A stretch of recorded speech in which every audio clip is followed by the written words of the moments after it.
ಬೆಂಗಳೂರಿನ ಜೆಪಿ ನಗರದ ಮಾರೇನಹಳ್ಳಿಯಲ್ಲಿ ನವರಾತ್ರಿ ಉತ್ಸವ. ದೇವಿ ಸಲ್ಲಾಪುರಮ್ಮ ಮತ್ತು ಶ್ರೀ ಸೀತಾರಾಮಾಂಜನೇಯ ಸ್ವಾಮಿ ಟ್ರಸ್ಟ್ ಹಾಗೂ ಸಮಸ್ತ ಮಾರೇನಹಳ್ಳಿ ಗ್ರಾಮಸ್ಥರಿಂದ ನವರಾತ್ರಿ ಉತ್ಸವವನ್ನು ಅದ್ದೂರಿಯಾಗಿ ಆಚರಿಸಲಾಗುತ್ತದೆ.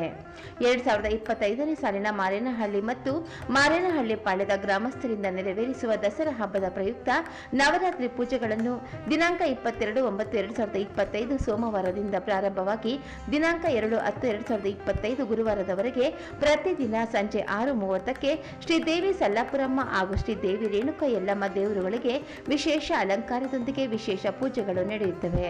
ಹಾಗೂ 2/10/2025 ಗುರುವಾರದಂದು ನಡೆಯುವ ವಿಜಯದಶಮಿ ಪೂಜಾ ಕಾರ್ಯಕ್ರಮಗಳಿಗೆ ಸಮಸ್ತ ಭಕ್ತಾದಿಗಳು ಆಗಮಿಸಿ ಶ್ರೀ ದೇವಿ ಸಲ್ಲಾಪುರಮ್ಮ ಹಾಗೂ ಶ್ರೀ ದೇವಿ ರೇಣುಕಾ ಯಲ್ಲಮ್ಮ ದೇವರುಗಳ ಕೃಪಾ ಕಟಾಕ್ಷಗಳಿಗೆ ಪಾತ್ರರಾಗಬೇಕೆಂದು ದೇವಸ್ಥಾನದ ಆಡಳಿತ ಮಂಡಳಿಯು ಸಮಸ್ತ ಮಾರೇನಹಳ್ಳಿ ಗ್ರಾಮಸ್ಥರಿಗೆ ತಿಳಿಸಿದರು.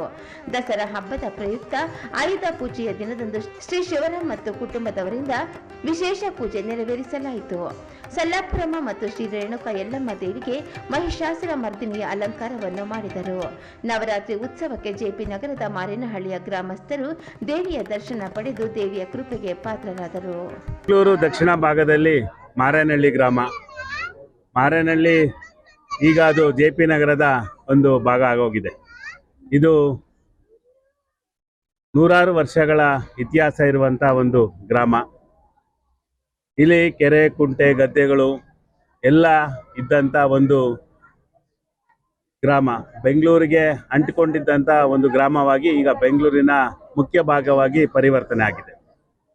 ಈ ಗ್ರಾಮವು 13ನೇ ಶತಮಾನದಿಂದ ಇವತ್ತಿನವರೆಗೆ ವಿಜಯನಗರದ ಸಂಸ್ಥಾನದಲ್ಲಿ ಒಳಗೊಂಡಂತೆ, ಮೈಸೂರು ಸಂಸ್ಥಾನಕ್ಕೆ ಒಳಗೊಂಡಂತೆ ಈ ಗ್ರಾಮ ಹಲವು ಆಡಳಿತಗಳಿಗೆ ವಿಭಿನ್ನವಾದಂಥ ವಿಶೇಷವಾದಂಥ ಒಂದು ಗ್ರಾಮ.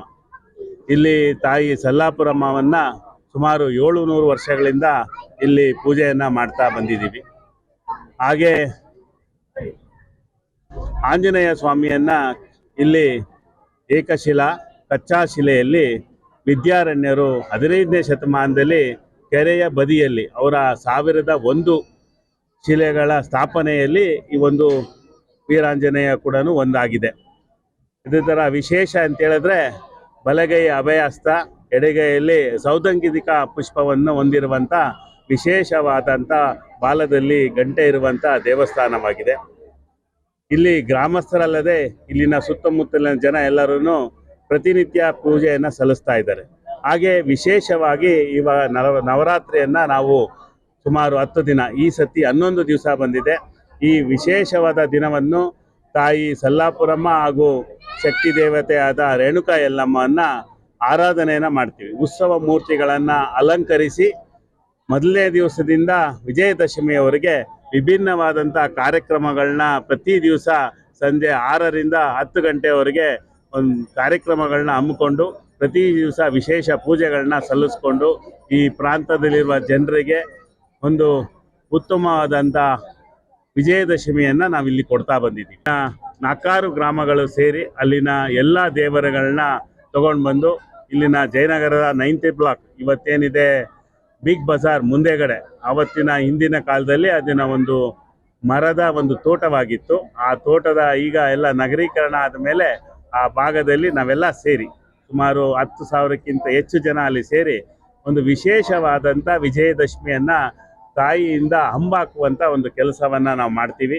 ಇದರ ವಿಜೃಂಭಣೆ ಆದ ನಂತರ ತಾಯಿಯನ್ನು ಪ್ರತಿ ಬೀದಿಯಲ್ಲಿ ಮೆರವಣಿಗೆ ಮಾಡಿ ಆ ತಾಯಿಯ ದರ್ಶನವನ್ನು ಈ ಗ್ರಾಮಸ್ಥರು ಸುತ್ತಮುತ್ತಲಿನ ಜನರಿಗೆ ನಾವು ಅವಕಾಶವನ್ನು ಮಾಡಿಕೊಂಡು ಬರ್ತಾ ಇದ್ದೀವಿ.